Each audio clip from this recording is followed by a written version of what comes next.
Welcome to the wild world of the diagnostic laboratory industry, where we focus on science, compliance, sales marketing, and self-mastery. Welcome to Lab Results with Blake. I'm your host, Blake Bork. How do you maintain discipline? How do you maintain a high level of integrity? How do you continue to do what you say you're going to do and still produce results that are meaningful and measurable and ultimately benefit you and your family in a industry that over the last 5 years have really degraded, where those are some really hard qualities to find? How do you win when everybody else is cheating? Well, that's the topic of today's podcast. So we want to talk about self-mastery and what that means. You know, we wear our core values on our shirt around here: science, compliance, sales marketing, and self-mastery. And the self-mastery aspect, you'll hear me talk about it in the podcast, is, where I wake up in the morning, I have my worship hour, a workout almost every single day. Right now, it's a 5-day-a-week thing because I'm taking 2 rest days because my workouts are quite hard. Back doing martial arts and some longer sessions, some 2-hour sessions doing jiu-jitsu. And so my body needs a rest. And then there's the meditation. Every single day doing meditation. There's a journaling. There's a self-discovery, something that we call the stack. There's the sticky notes. There's the love notes that I give to my wife, and I also give to both my son and my daughter. My son can't read. He's not even 2 years old yet, so I draw him a picture. He doesn't even recognize that they're there, but he'll have a collection of them. My daughter can read. She's 7 years old. She can read, but she likes the pictures too. So I normally draw her a picture with some type of a statement that's empowering and appreciative to her. And then you have the business, the learning, the continuous learning, reading books on marketing and on leadership and sales techniques and strategies, and then my own writing. There's a target setting of being able to set the right targets every single week and hitting those targets. I have an accountability group that I get together with every Monday, and we set business targets for the week.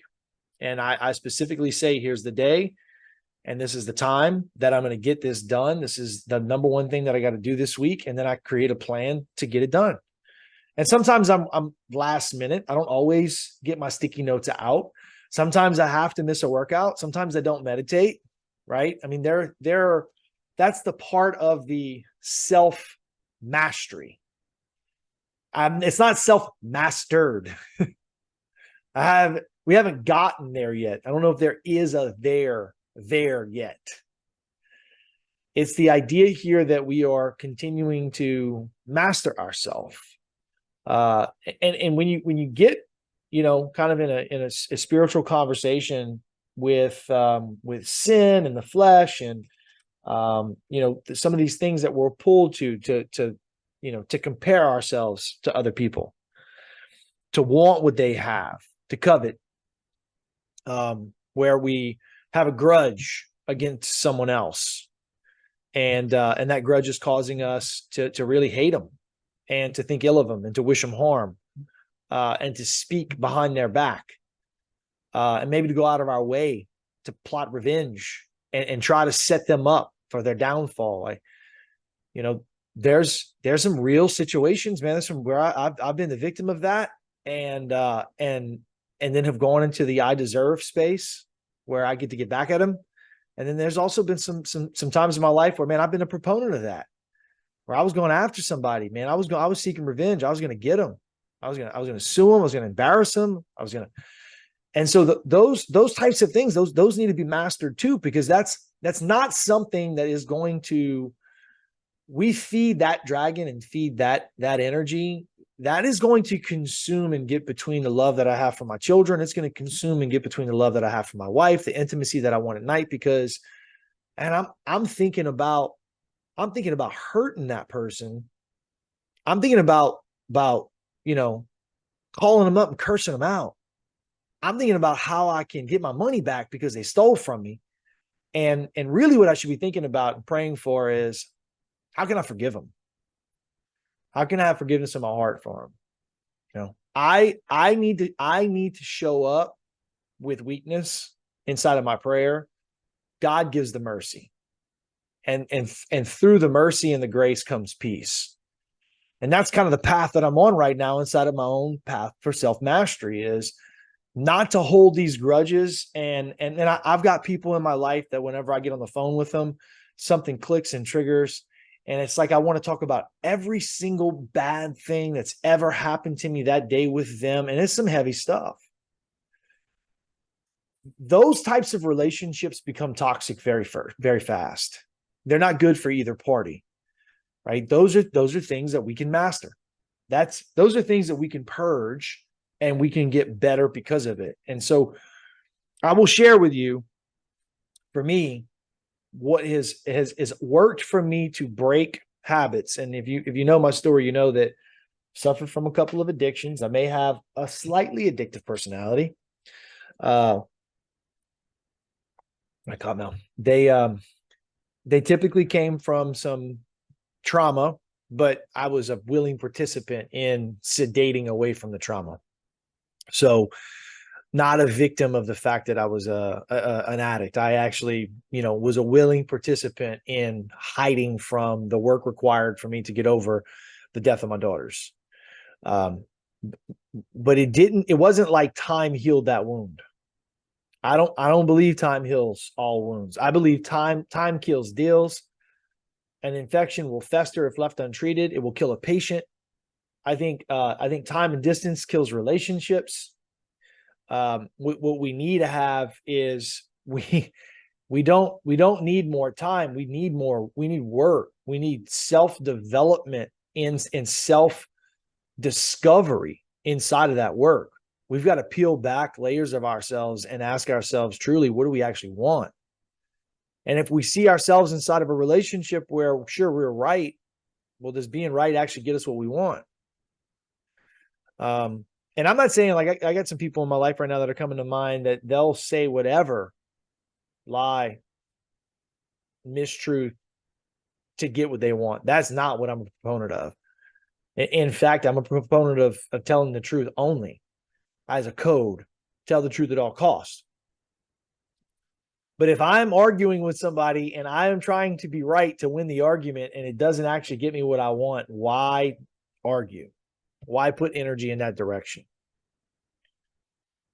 What am I here for? When I peel back the layers of self-discovery and I start looking at why am I angry about a particular topic, I ask myself some really important questions every single day. And what I want is one of those questions. The other thing I do is I walk the block on whatever the trigger is. So if I've got a trigger, that trigger typically is going to drive the story. I'm going to have a story that's controlling me. That story could be true or not. Most of the times, the stories that control us are not true. If we use a doctor example, the doctor doesn't like me because he thinks I'm just like every other diagnostic laboratory sales rep out there. So that's the story. That's kind of a long story. But when I take that story and I flip it around and I go to the me version of the story, well, the me version of that story starts with, I don't like me because I'm like every other diagnostic laboratory sales rep. And then you think about that and say, what evidence is there to support that story is true? Probably a lot. If you look around and you started doing the same things that everybody else is doing, if you don't like who you are, if you can't look at yourself in the mirror, and it's because you've started doing what everybody else in the mud is doing, then maybe that story is true. But then there's the opposite version of that story. The doctor loves me because I'm not like every other diagnostic laboratory sales rep.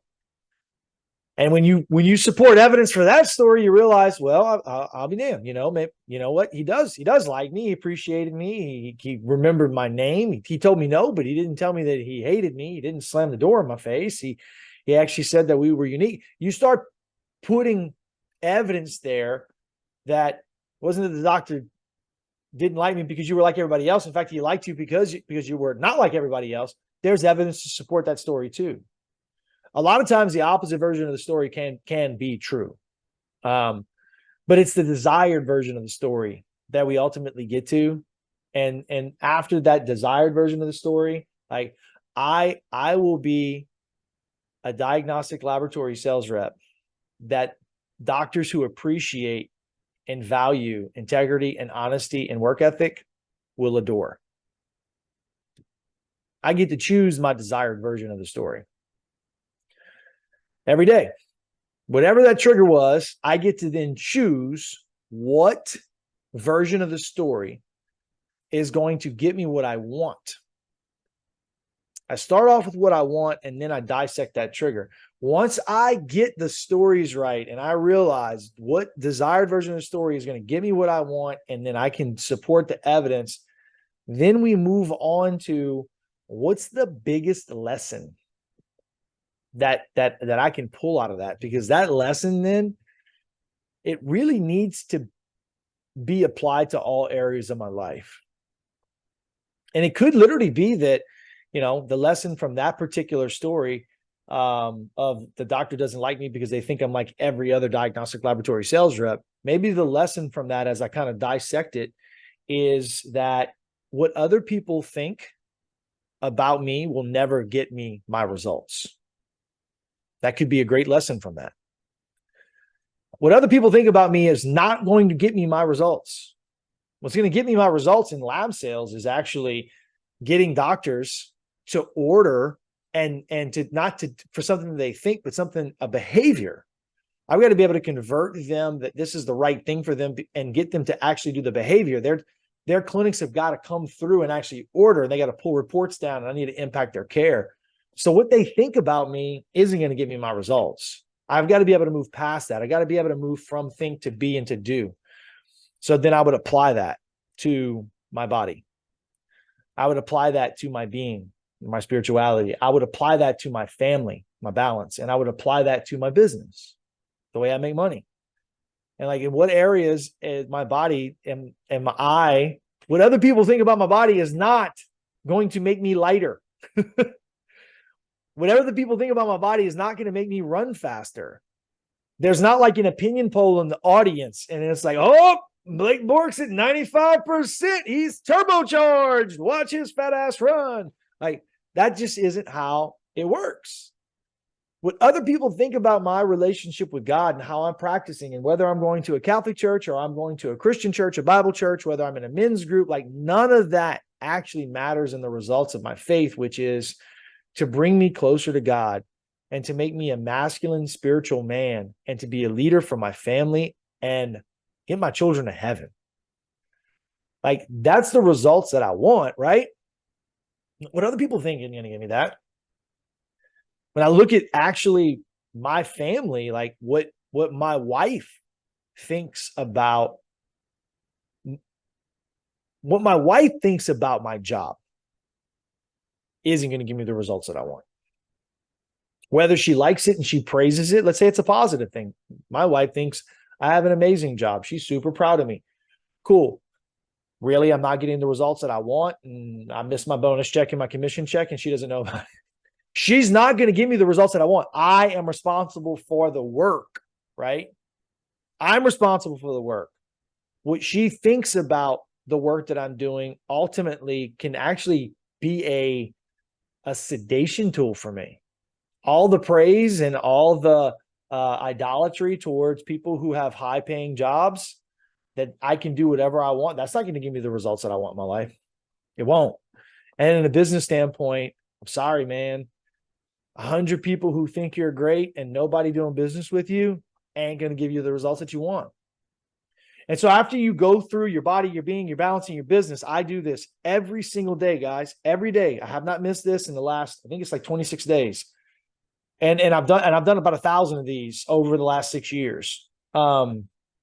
Literally. What's the revelation? What's the biggest revelation that comes from these questions that we asked ourselves? And so a good revelation for what we just did just now, this little mental stack, this example that just kind of came out of the air, maybe a good revelation is I am the only person who can drive my results. I have complete ownership over my results.